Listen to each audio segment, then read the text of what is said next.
with the outbreak of the Great Depression. And today we're going to talk about how the Great Depression was just one more reason why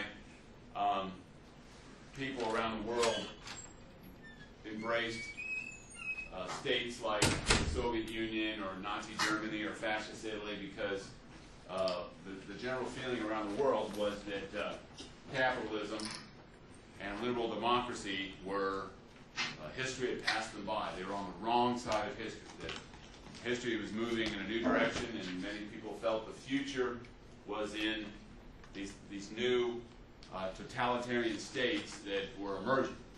You know, it's interesting. We're not going to cover it in detail, but if you look at the history of Latin America in the 20th century, numerous countries in Latin America, for example, Argentina under the Perón, they made that musical by Eva Perón. Don't cry for me, Argentina. Perón was a fascist. Well, he was a socialist and totalitarian. I don't know why they make a musical about his wife, but yeah. But Peronism in Argentina was inspired by fascism and totalitarianism in Europe. So, after World War II, across Asia and Africa, when a lot of the colonial empires were dismantled, many new nations in Asia and Africa were inspired by the model of the Soviet Union, or by the fascist model. So basically, like in Iraq, the Baathists who ran Iraq and who still continue to run Syria, Baathism is basically Arab fascism. So these ideas, these models that were established in this period, continued to excite and inspire people around the world through up until today. I mean, basically, in Venezuela, the guy who just died there was basically a communist. You know, he was a Marxist. What's the difference between fascism and communism? We're going to talk about that today. Okay.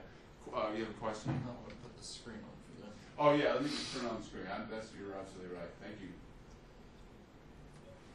All right, so today we're going to talk about why the Great Depression was such a tremendous influence on how people looked at the world, and we're also going to talk about the rise of totalitarian states and talk about fascist states like Nazi Germany and Italy, and then also talk about Soviet Union, the communist state that arose there.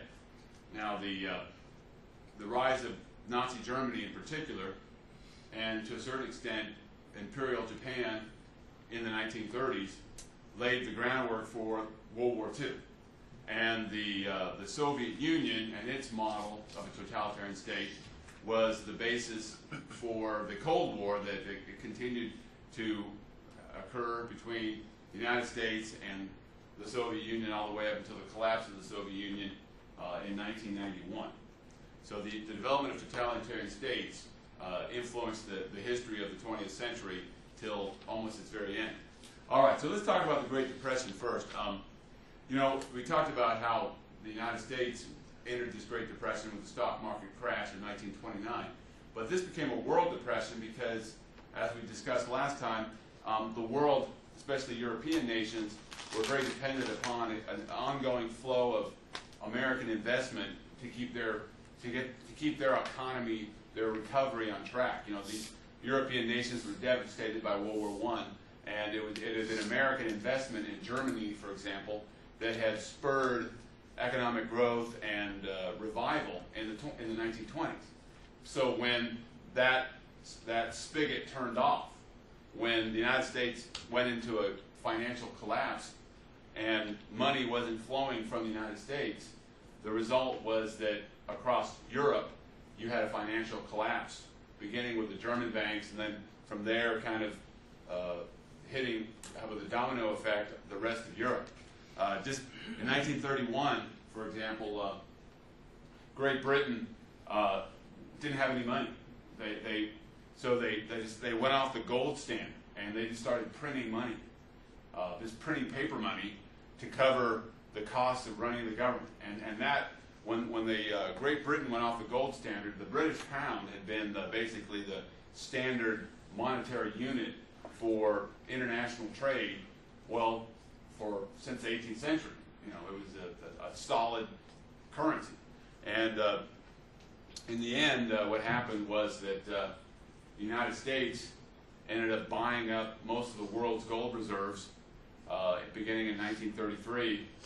And then basically FDR put it all in Fort Knox and stuck it in the ground, and then so America just could print money, and the dollar actually replaced the pound as the basic monetary unit used worldwide in international trade. Continues to this day to be the dollar, the U.S. currency, being the measuring stick for the rest of the world's currency. But the whole world kind of went into a free fall, and now.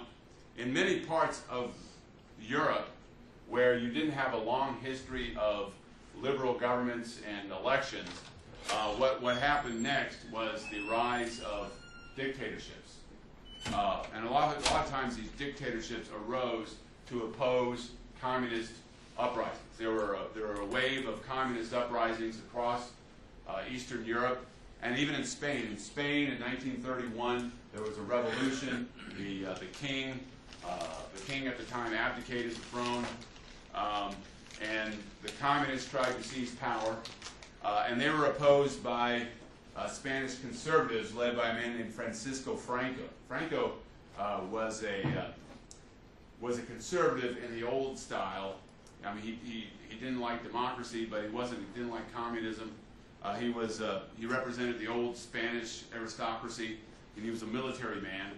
And he formed a political party of his own called the Falange Party, and he was able to, by 1936, defeat the communists and in what's called the Spanish Civil War, and then ended up establishing a dictatorship over Spain that would last till his death in 1976. He would be the dictator of Spain for some 40 years. But he never, even though he was right-wing and conservative, he wasn't a German or Italian type, that kind of fascist. He was a conservative. So he had the support of the Roman Catholic Church. He was a traditionalist. Basically, he ruled through a kind of a very conservative model. And after the war, after World War II, he never allied himself with the Germans or with Italians. And he maintained Spain's neutrality during World War II, and then he ended up becoming a friend of the United States after the war. A similar thing happened in Portugal. The monarchy collapsed, and a military man named Antonio Salazar, who kind of was of the same kind of mentality as Franco, seized power and became dictator to prevent the country to falling to communism. In Eastern Europe, where you also didn't have a long tradition of elections or voting or all that, there was also communist uprisings. Many of the communists were under orders from the Soviets in Russia. But in these countries, the kings, the reigning monarchs, basically established military dictatorships.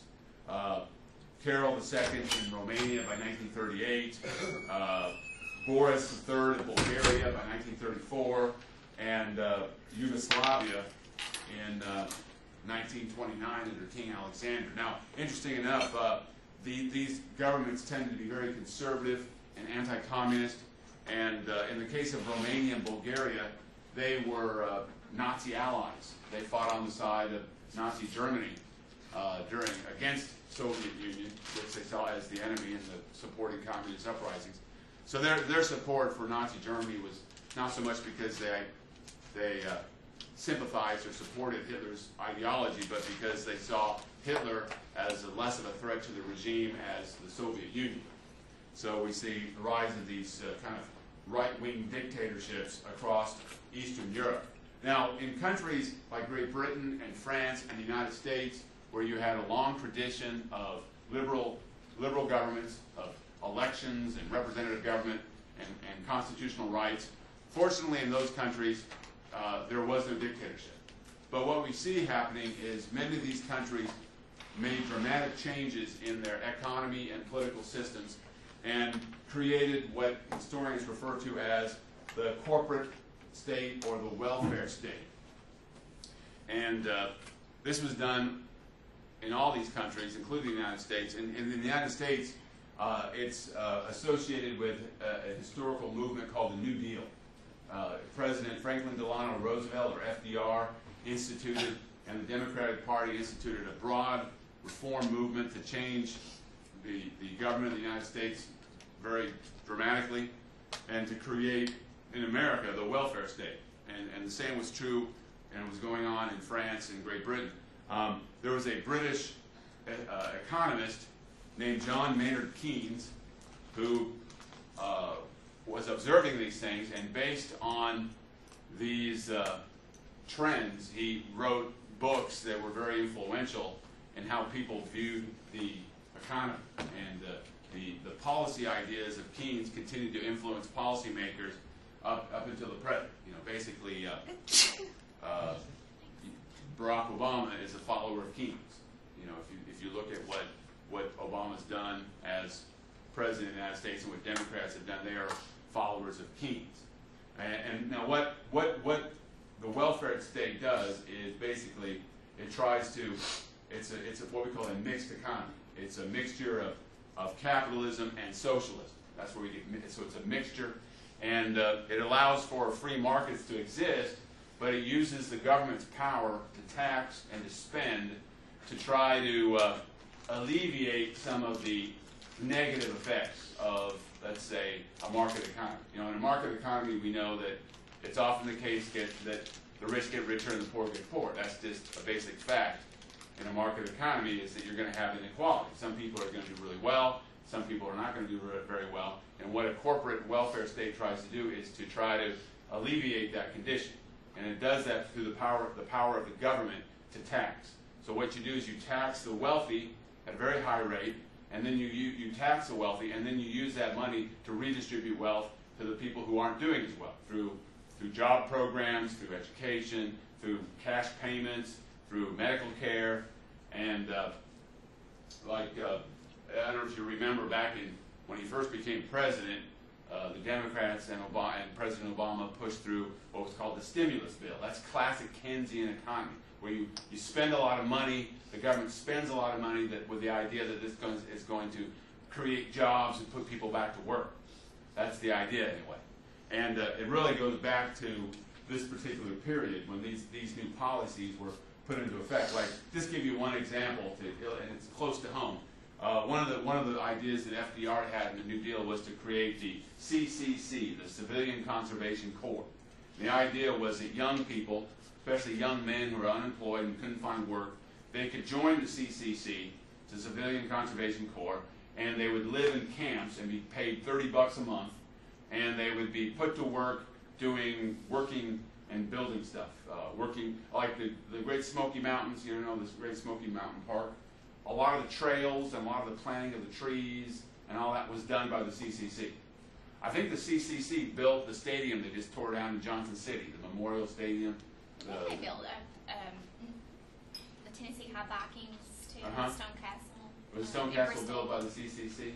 So the CCC would go to, this would be considered a rural area. They go to country areas that didn't have a lot of development, and they build schools, they build roads, they would do soil conservation, they build trails in the Great Smoky Mountains, and it was a way to create jobs for millions of unemployed young men.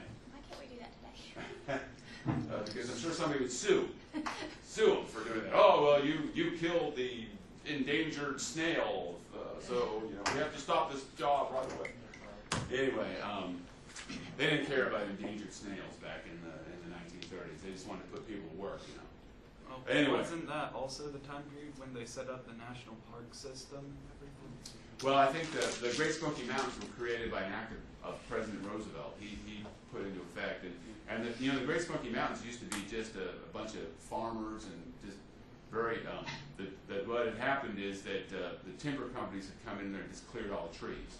So you had a lot of erosion and a lot of just nothing. And so the CCC, when they declared it the Great Smoky Mountain Park, the CCC went in there and planted trees. Almost all the trees you see in the Smoky Mountains, not all of them, of course, but a lot of them were planted in the 1930s. I mean, that area was just basically barren. You have to go to western North Carolina to see they got the old growth forest left on that western North Carolina only. It's like the only area. Yeah, there's not a lot of old growth forest left because the timber companies went in there and to build the railroads and build our nation's cities. They used to just cut the wood and that was it. They didn't replant the trees back in the turn of the century. So anyway, so that's an example. Now what totalitarianism did though was different than a welfare state in the sense that there was no democracy, there was no free markets.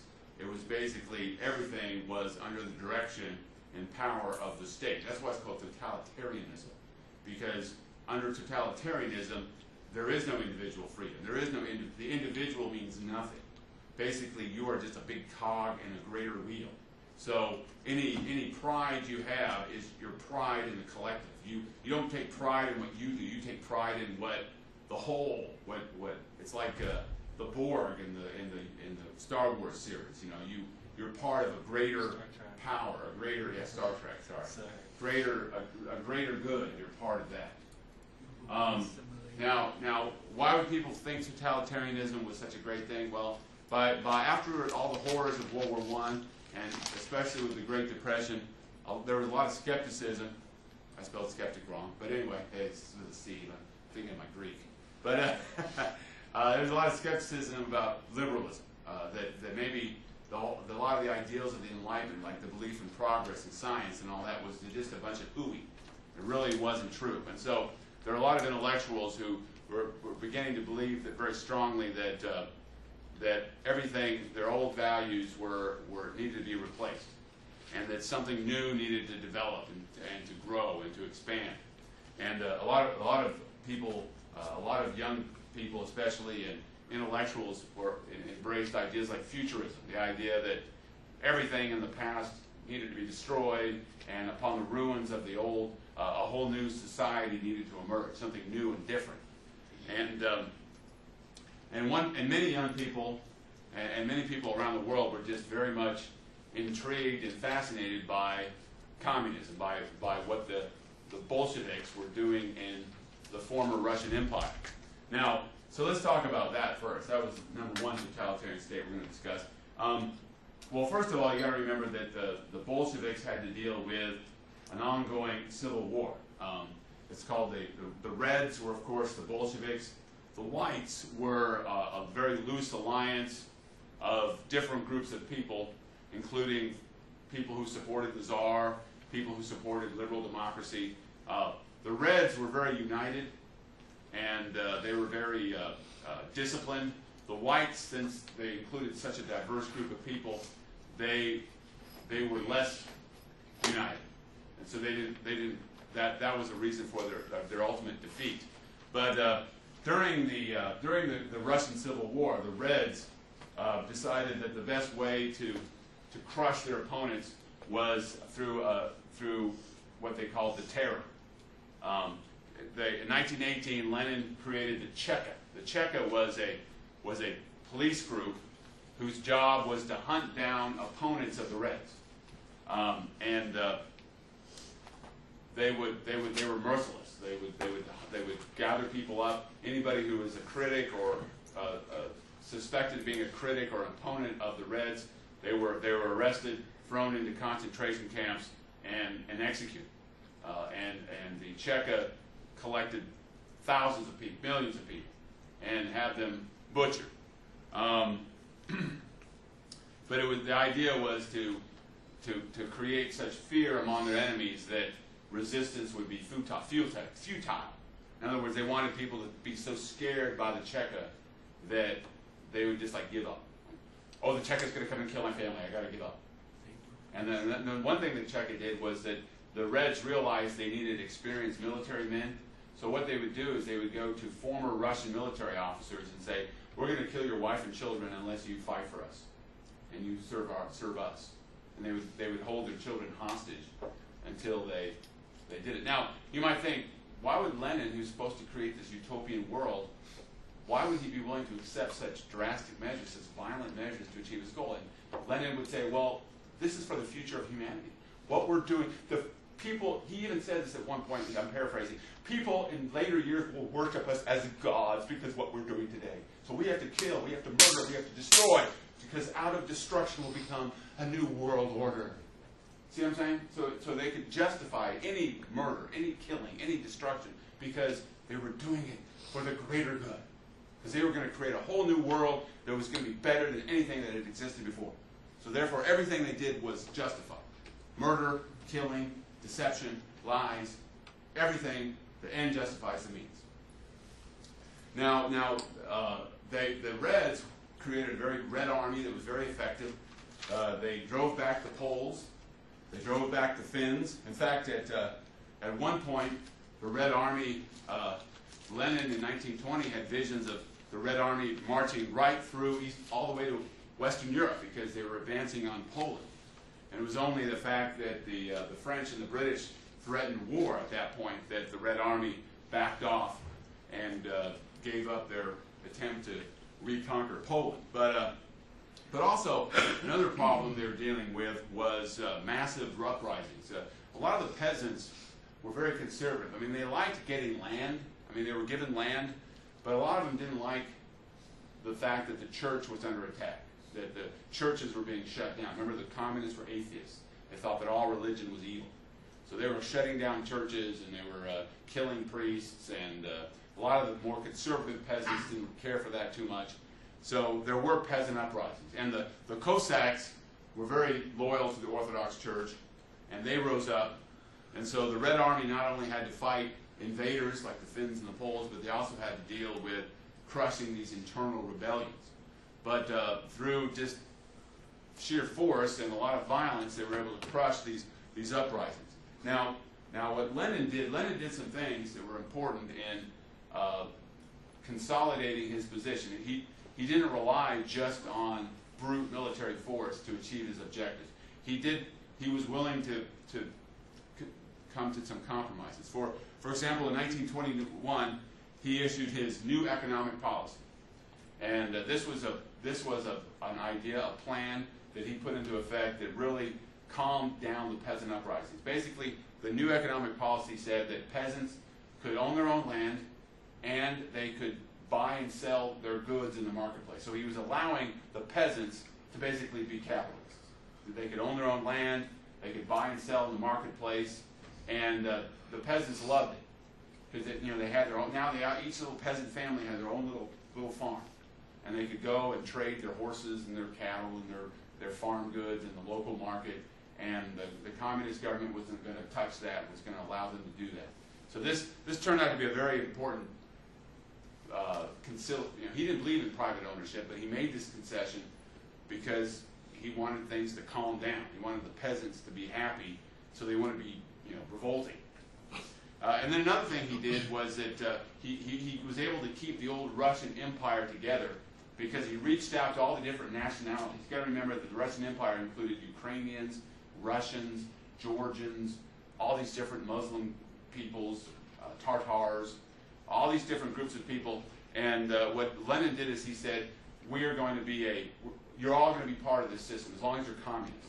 So if you're from Georgia, from Ukraine, whether you're Muslim, whatever your ethnicity, as long as you support the communists, you're going to be part of the new Russia, the new regime. And in 1923, a new constitution was issued, which created the Union of Soviet Socialist Republics, the USSR, or the Soviet Union as it's called, but it was called the Union of Soviet Socialist Republics. So it was seen as a federal system where all the different ethnic groups were given a place at the table. And they did that. The Soviet, it was a communist dictatorship, and you had to be a communist to hold any kind of office. And it was a dictatorship in the sense that the Communist Politburo, the Central Committee of the Communist Party, dictated how everything went.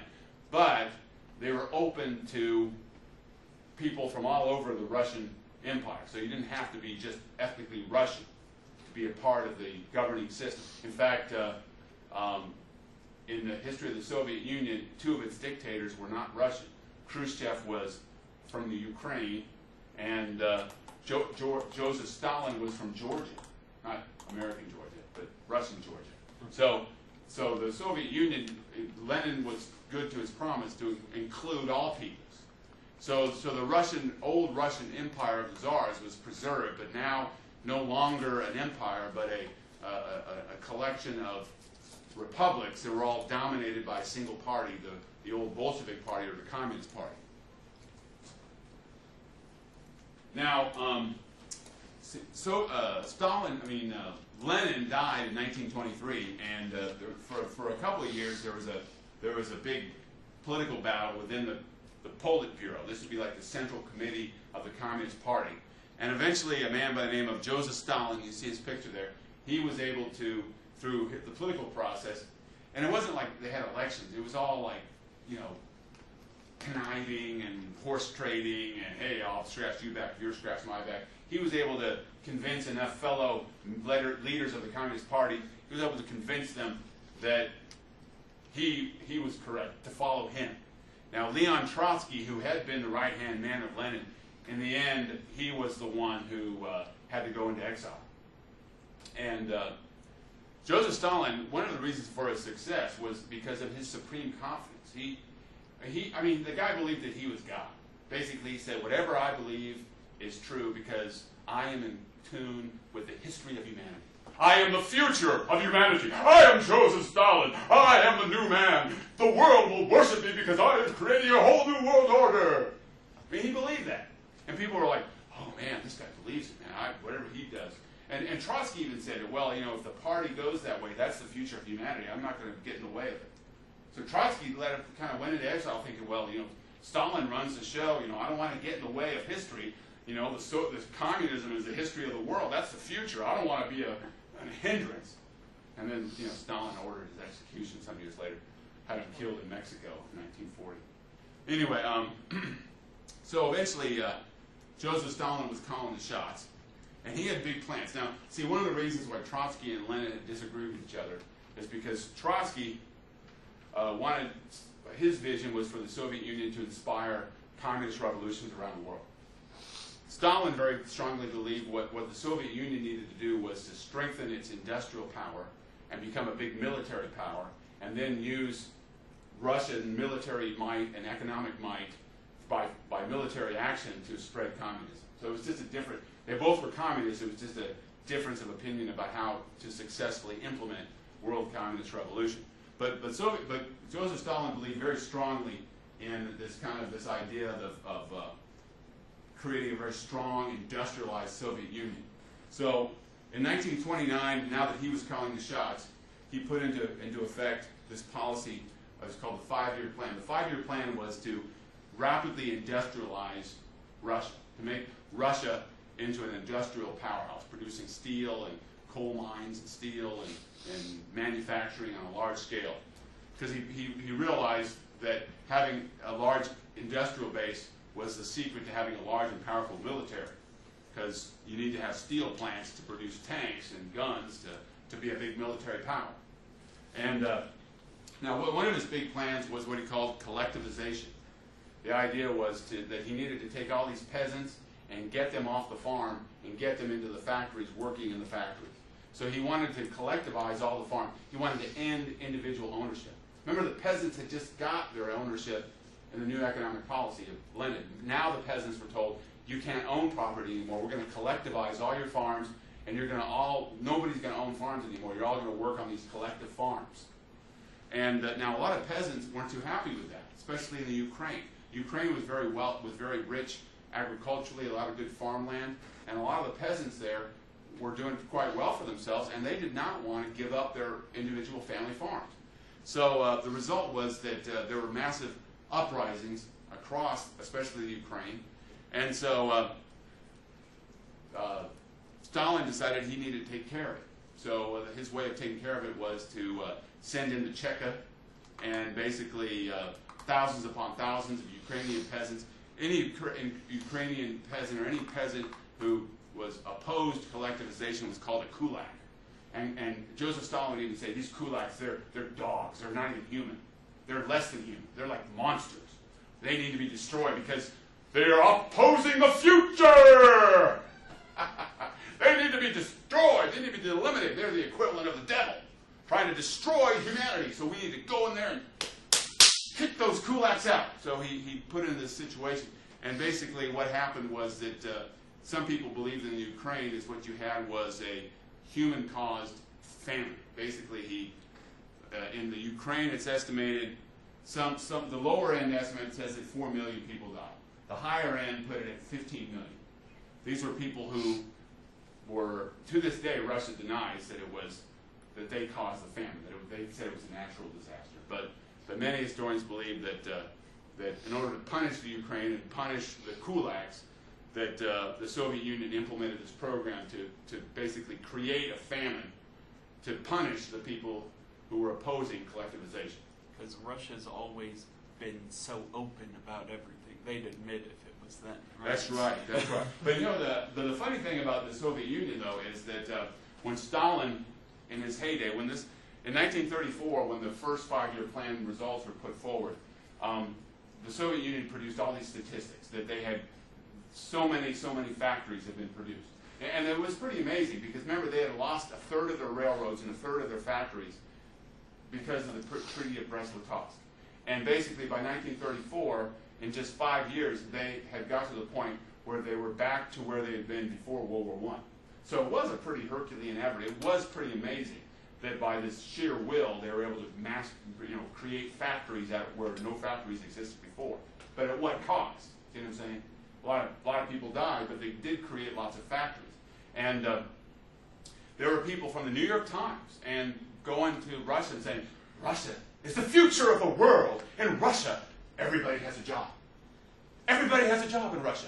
Everybody has a house. Everybody gets rights. Everybody has health insurance. Ah, Russia is a new utopia. I mean, there are people in America saying, we need to be more like the Soviet Union. Look at all the great things Stalin is doing. And he would take these journalists from the United States and he'd take them on these little tours where he'd take them to a collective farm where it was all staged and all the peasants were like, I'm so happy in my collective farm. I love Papa Joseph Stalin. He's my hero. And then now we're going to take you to a factory. Look how happy all the factory workers are. I love Joseph Stalin. He's my hero. And they'd be like, oh, wow. And they would buy this stuff because they wanted to. And then they'd go back and write articles in the New York Times. Oh, Russia is such a great country. We need to be more like Russia. We need to have more we need to have collectivized farms. We need to have more government-owned factories. Because look what they're doing in Russia. It's such a great place. So everybody thought that Joseph Stalin was the hero of the world. He was the hero of the day. Now, the thing about Joseph Stalin was that he was a little nervous because he ruled Russia with an iron fist, but he didn't want any rivals. He didn't want any members of his own Communist Party to try to challenge him. So in 1935, he started what is called the Great Terror. Sergei Kirov, here's his picture here, was an up-and-coming leader of the Communist Party in Russia, and in 1935, he was assassinated. Some people have said that Joseph Stalin had him assassinated. But after the assassination of Sergei Kirov, Stalin said, within our ranks there are enemies everywhere. There are people within the Communist Party who are secretly capitalists. They are Trotskyists. They are fascists. They are terrorists. They're trying to destroy what we're trying to do. We must hunt them down and drive them out. So what they would do is the Cheka would find anybody who they could find, and they would have these big show trials. People who were accused of being traitors, of being fascists or terrorists or Trotskyites. They were brought and they'd have these big public trials, and they would broadcast them to all of Russia, and they would admit to these horrible crimes of doing all these horrible things, and then they would be executed. And it was a way of creating all this fear and terror, and Stalin encouraged communists to betray their friends, their families, their neighbors, because he wanted to create so much terror and suspicion that nobody could trust anybody.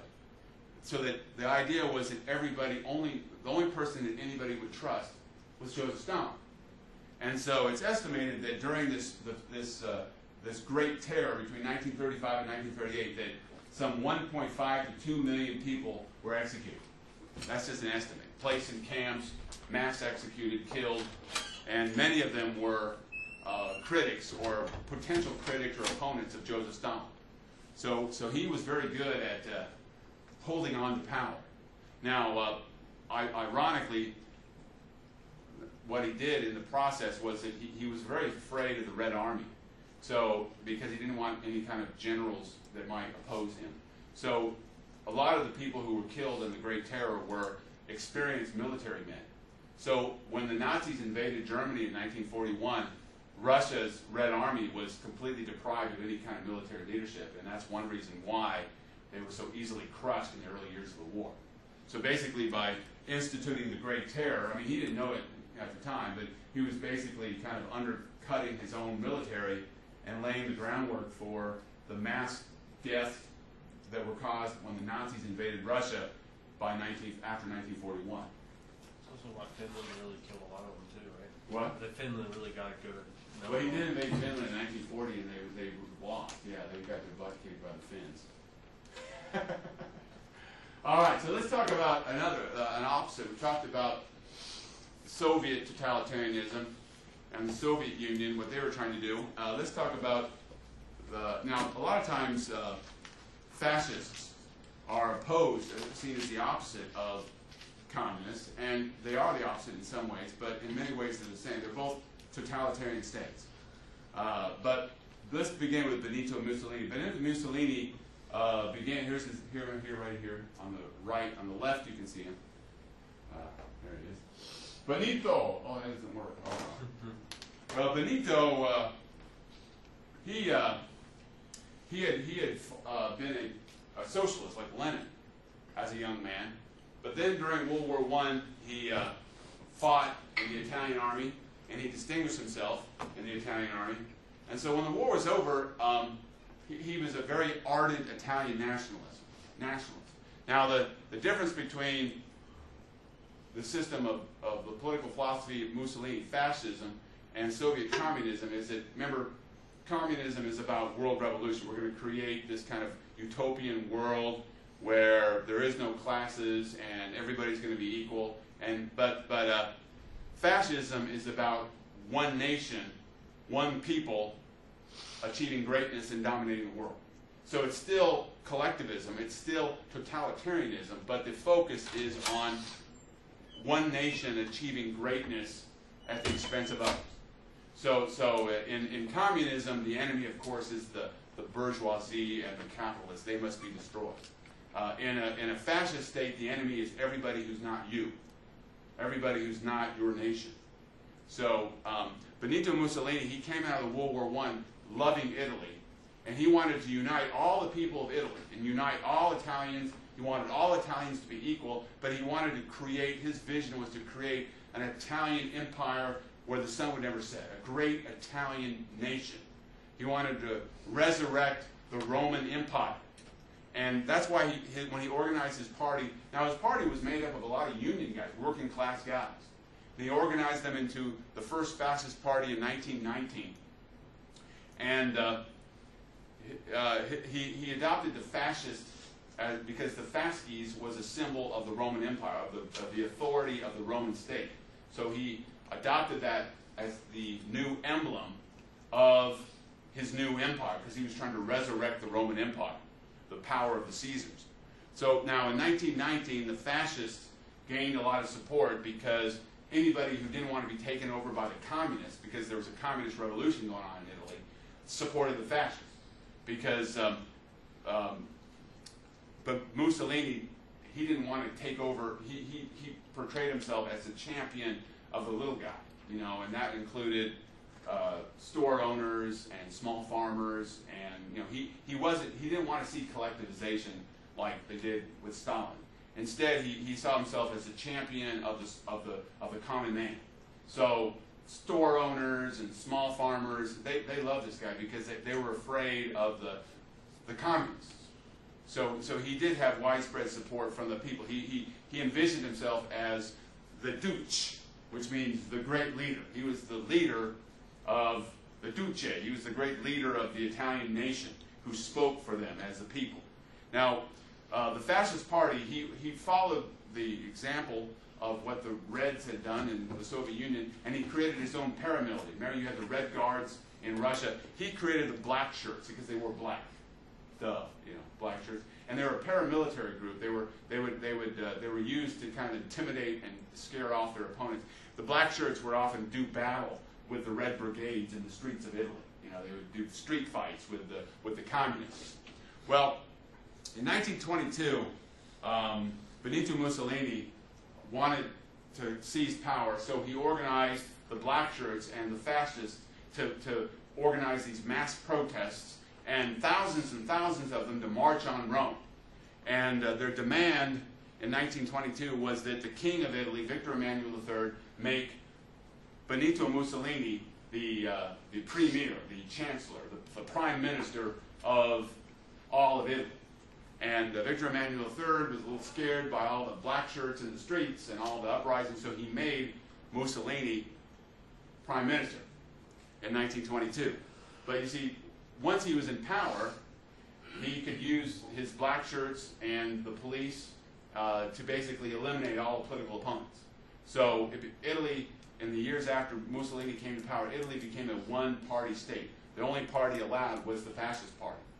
But he was a very popular leader because he put people to work. He did the same thing that Roosevelt was doing in the United States. He did a lot of public works projects. He outlawed unions, but there was only one union, and that was the Fascist Party.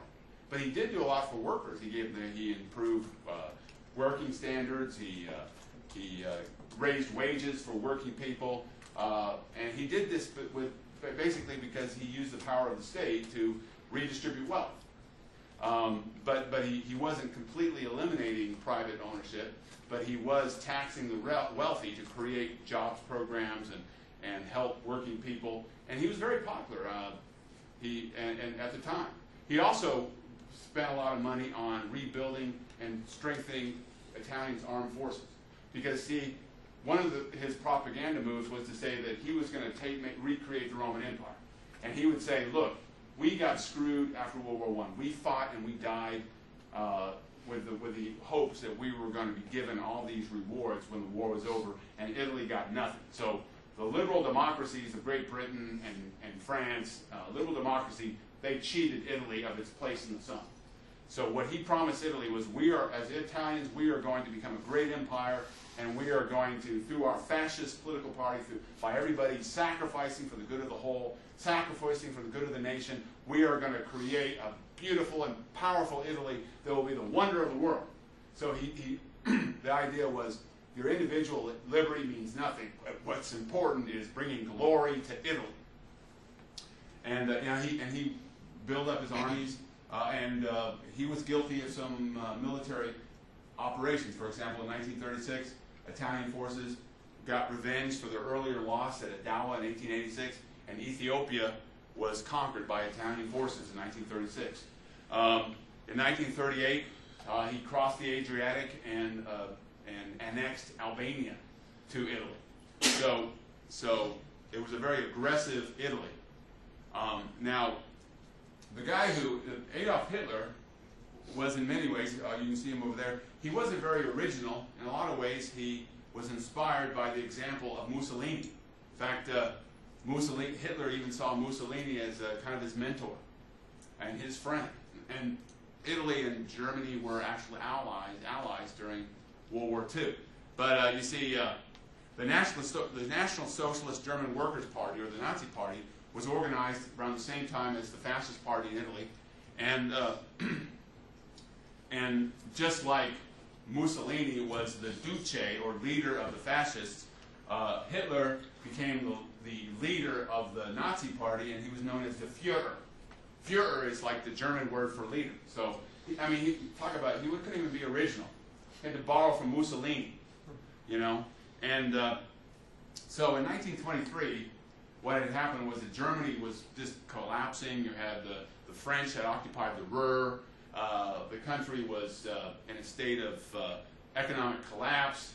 And following the example of Mussolini, what Hitler wanted to do was he wanted to organize. See, he had created his own brown shirts. He was borrowing from Mussolini. He had created this paramilitary of these young men to be his brown shirts. They were called the SA. And he wanted to use them in the same way that Mussolini used the black shirt. So in 1923, in Munich, he had a plan to start an uprising, and his plan was that he would force the Weimar Republic to recognize him as the Chancellor of Germany, just like Italy had recognized Mussolini. But the Munich Putsch, though, went nowhere because the German army stood by their promise to support the Weimar Republic, and the Putsch went nowhere. It collapsed. And what happened was that Hitler was arrested in 1923 and sent to jail. Well, now, while he was in jail, he wrote a book. Now, it's interesting that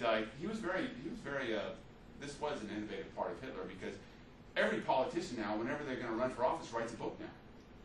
Where do they get the idea from? Barack Obama writes a book, Hillary's writing a book, Newt Gingrich wrote a book. I don't think anybody read it. I mean, everybody writes a book. Every politician who wants to run for high office everywhere in the world, oh, I'm going to write a book to put out my vision. Or they pay somebody to write a book. Or they pay somebody to write a book for him, yeah. But Hitler wrote his own book, Mein Kampf, My Struggle. And basically he laid out his vision of a German super empire. And he proclaimed himself to be the voice of the German people, that he spoke for the German nation. So his struggle was the struggle of the German people. And he said, all the German people, we've been victimized. We've been marginalized. The whole world's against us. The 30 Years' War, German, French, the British, everybody's been out to get Germany. But I, under my leadership, Germany will see a new day. We will conquer the world because we are the super race. The Aryan nation is the superior race, and the German people are the blood of the Aryan nation. We are the superior race, and we will dominate the world. And we will eliminate all our enemies. Like the Jews. The Jews are vermin out to destroy the German people, so they must be destroyed. Ha ha ha ha. And people bought this stuff. And the Mein Kampf was this big super seller, because you got to remember the Germans, they went through World War I, now they're in the middle of an economic downturn, and everything that Hitler said, it struck a chord. And people were reading it, and it became a bestseller. And Mein Kampf, that book, made him a national hero to many national Germans who were nationalists, you know. Now the Nazi Party went through the political process, and by 1930, they were the second largest party in the German Reichstag, in the German parliament, second only to the socialists, to the old Social Democratic Party. That was like the Labor Party. It was the non-revolutionary socialists. But you see, it's important to remember that even after with all the support that Hitler had, his party still did not win the main number of votes. They still did not have an outright majority of votes among the German people. In fact, in 1932, when Hitler ran for president of Germany, he lost. He lost to an old war hero, Paul von Hindenburg, the hero of the Battle of Tannenberg, who represented the old German conservative of the Junkers, you know. So the way that Hitler came to power was through political horse trading. What happened in 1933 was that the Nazis formed an alliance with a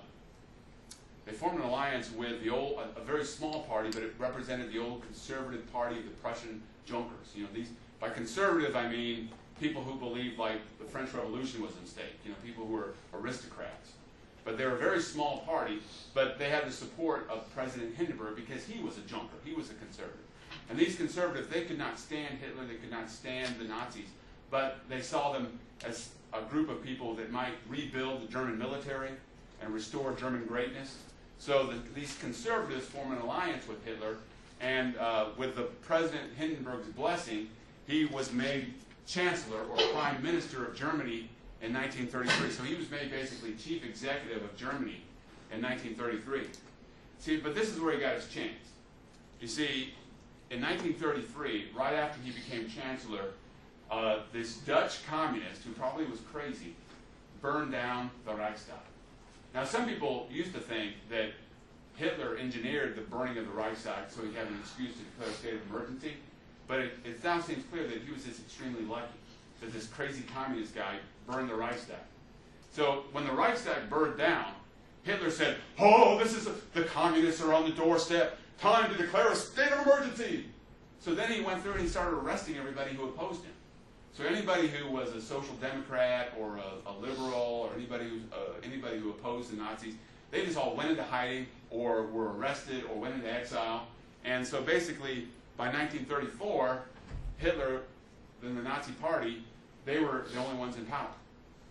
And what happened in 1934 was that the German, 1934, now that the German parliament was dominated by a bunch of Nazis, they had a majority of seats because they'd scared off all the opponents. Basically, they voted to make Hitler chief executive, rule by decree. So Hitler, as chancellor by 1934, was given the power to make law as he saw fit. And the legislature gave him that authority to do so. And then another thing that happened was in 1934 was Hindenburg died, and that Hindenburg had kind of, his popularity had been a kind of check on Hitler. So when Hindenburg died, what Hitler announced was that he was combining the offices of president and chancellor, and he was both at the same time. So he changed the Constitution. He could do that because he was ruling by decree. Now, one of the things he did was that a lot of the old German military guys, these conservatives, and a lot of the big industrialists were a little nervous about Hitler because of the SA, these stormtroopers, these military guys, these paramilitary group that he had created, because a lot of them were radicals. A lot of them wanted to go out and start a revolution and redistribute wealth, and a lot of them were seen as hooligans and as thugs. And so the German military and a lot of the big industrialists said, look, Hitler, we support you. We want to rebuild Germany and make Germany great and everything like that, but we're really scared of these SA guys because they're out of control. So what did Hitler do? He betrayed his own followers. He is called the Night of the Long Knives. In 1934, he got his loyalists to butcher and murder the leaders of the SA, and he abolished it. So he had created the SA to help him seize power and to intimidate his enemies, and then once he was in power, he had them executed. Classic Machiavellian end, but he had them executed. And this is one of the things. This is interesting. It turns out a lot of the Nazis were into. In Berlin. They had a real gay scene. They had during the 1920s and 1930s.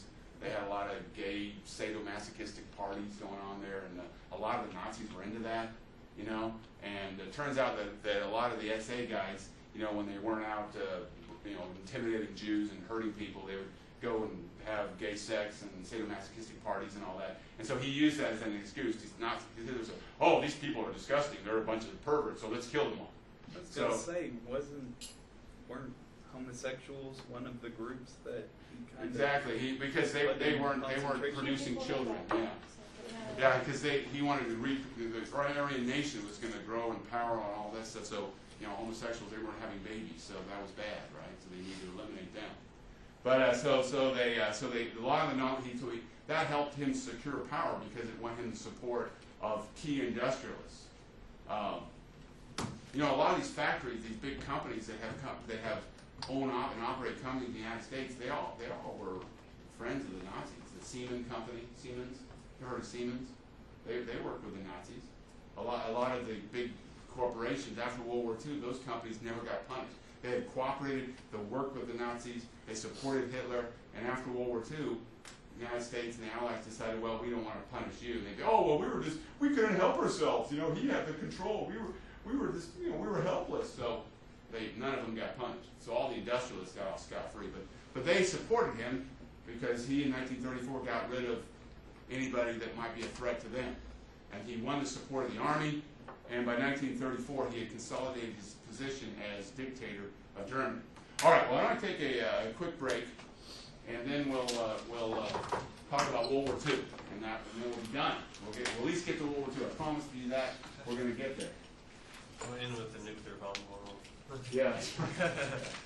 Hindenburg was named after Paul von Hindenburg. Yes, it was. Now, one reason why Hitler was able to maintain and retain the support of the German people was that he did a lot for the German economy.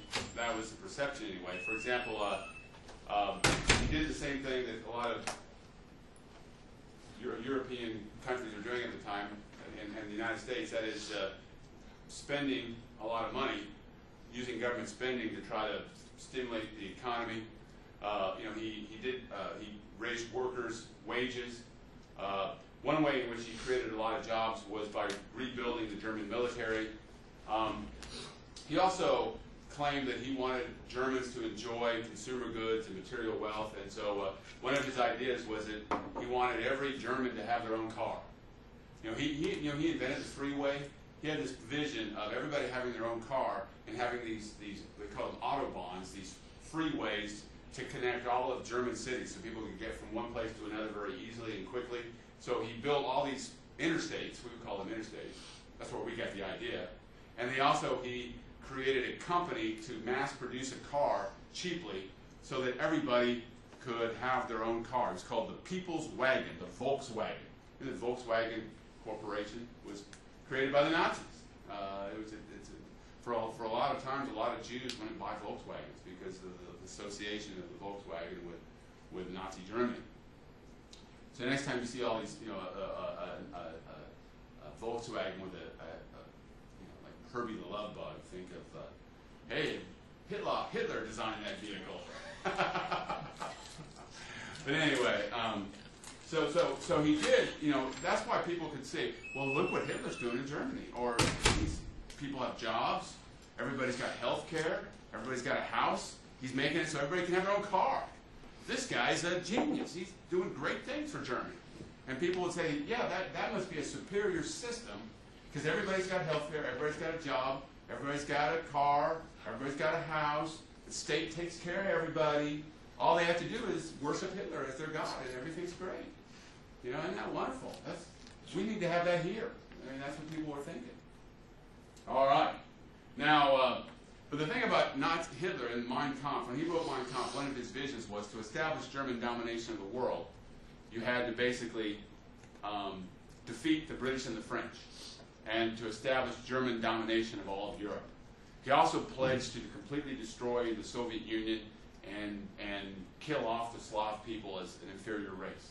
Now, a lot of his ideas he was taking from his youth, growing up in Austro-Hungary, with their ideas of German superiority. So, but anyway, by 1936, he formed an alliance with Mussolini, who he admired.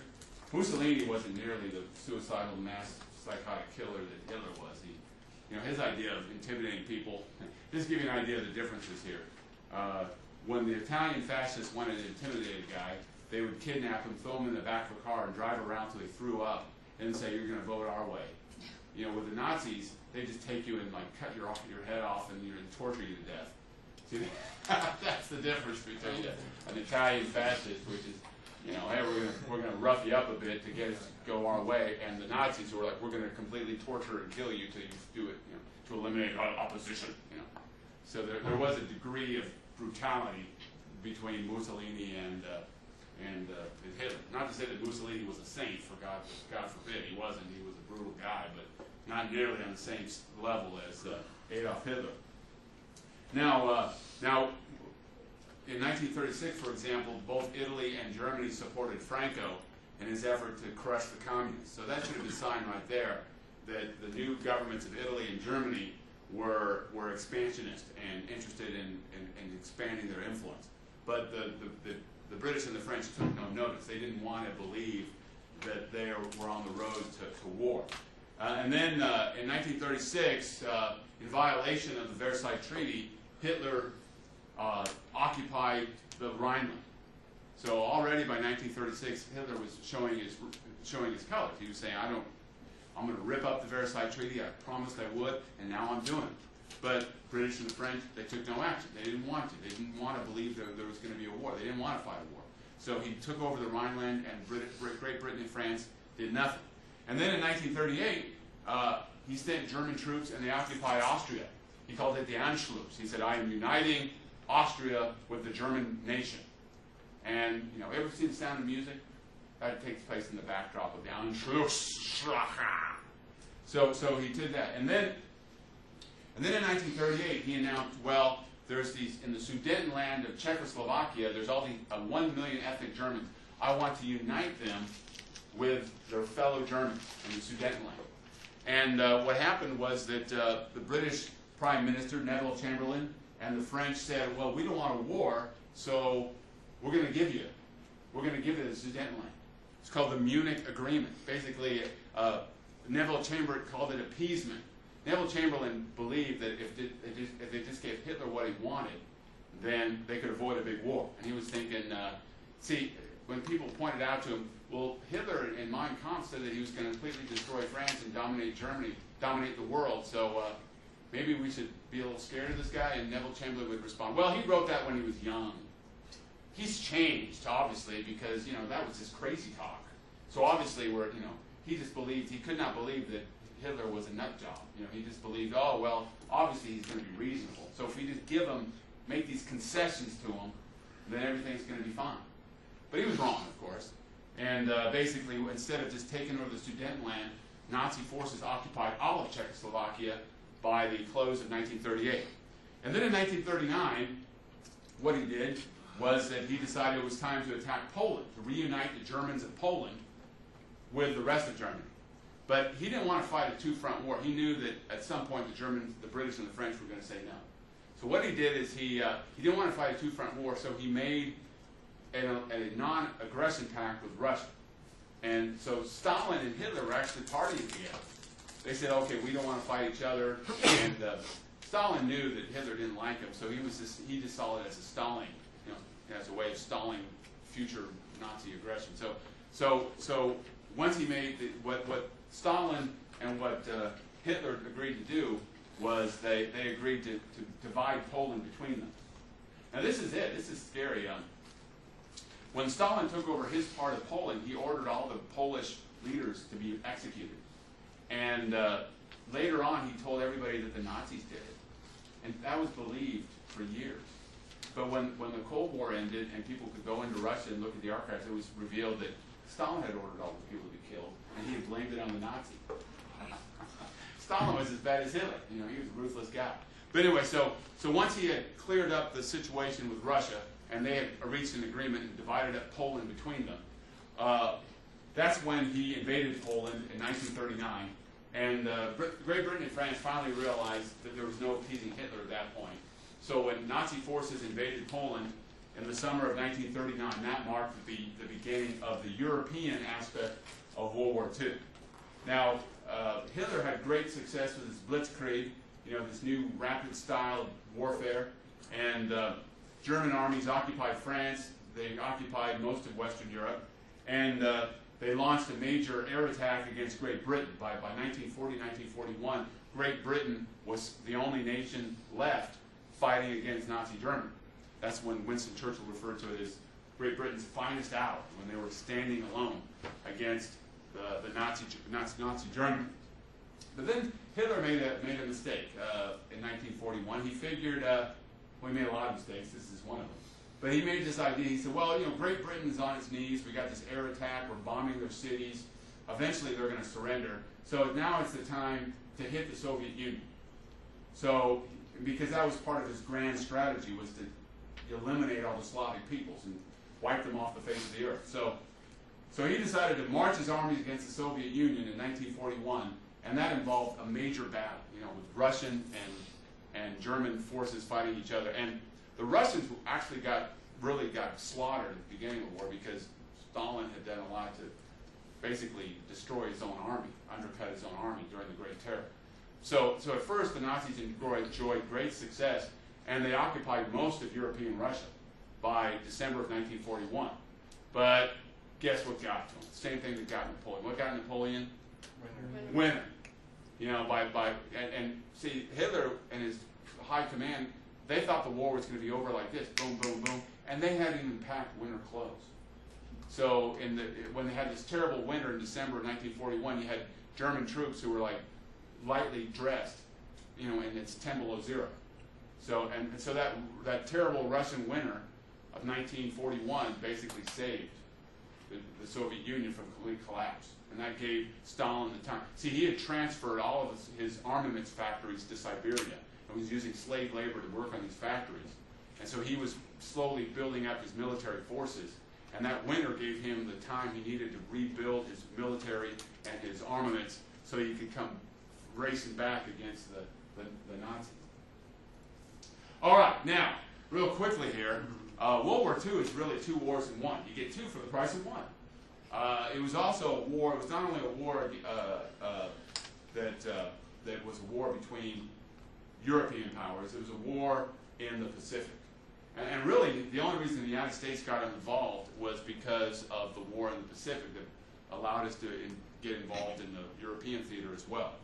But what happened real quickly, I'm not going to go over all this because we don't have that much time, but see, Japan did not necessarily have to be an aggressive nation. In the 1920s, when the United States and Japan had good relations during the time of Kato Kome when he was prime minister, Japan really prospered because they could export goods to America. Made in Japan became common beginning in the 1920s. But with the Great Depression hit in 1929, all of a sudden that was a big blow to the Japanese economy because they couldn't export to America because America was in a big slump. So what happened is that in Japan, the military generals began to believe that the only way that Japan could achieve economic security was by conquest. Their vision was for Japan to dominate China and the Far East and therefore be in a position where they didn't have to rely on exporting goods to America. They could just have all this empire and sell their goods to the Philippines or Australia or whatever. They wanted to dominate the entire Far East, and that way they could basically have a self-contained, what they saw, stable economy. And so, see, in the Japanese Constitution, the military is independent of the legislature, so the military could go strike out on its own to advance its own agenda. So basically, these Japanese militarists were calling the shots. For example, in 1931, they decided that they were going to occupy all of Manchuria and go to war against China.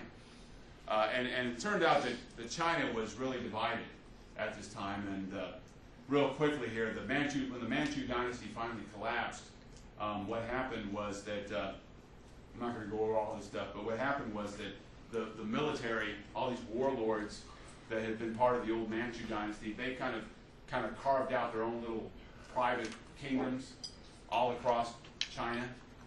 But China was officially a republic. Sun Yat-sen was he was a socialist, but he was also a believer in democracy. He was like a Labour Party British guy or German socialist. He believed in democracy, but he's also a socialist. He's actually went to school in Hawaii. He was trained.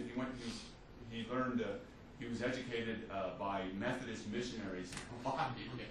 But he organized a political party that was committed to creating a socialist and liberal democracy in China, the Chinese Republic. It was called the Nationalist Party.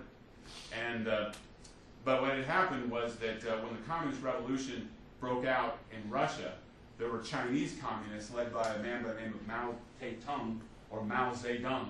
And initially the Chinese communists and the nationalists were allies. But eventually they broke.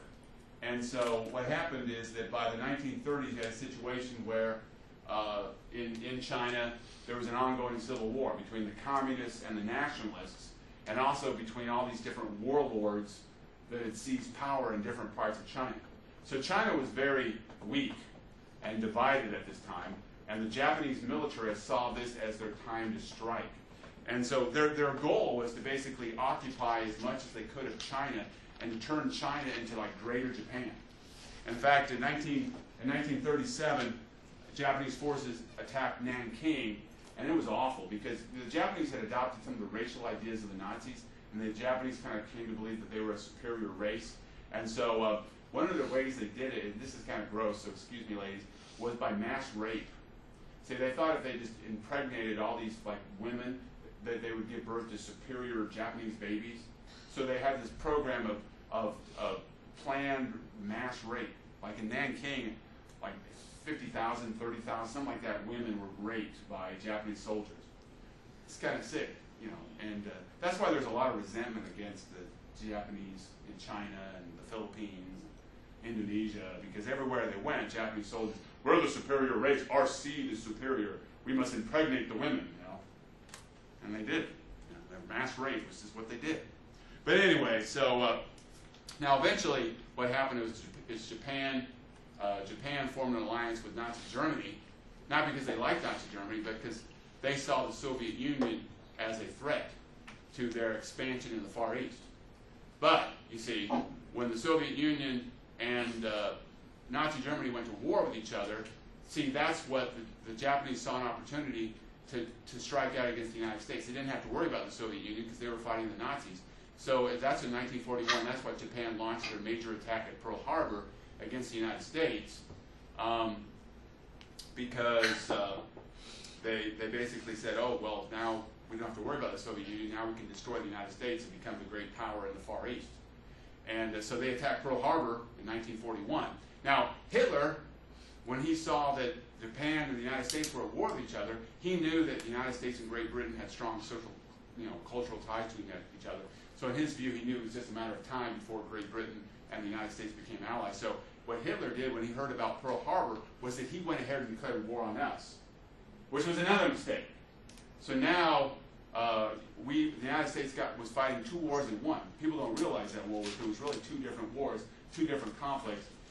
One, we fought the United States fought Japan basically by ourselves. That was World War II in the Pacific was the United States versus Japan. Over in Europe, it was a war where the United States, the Soviet Union, and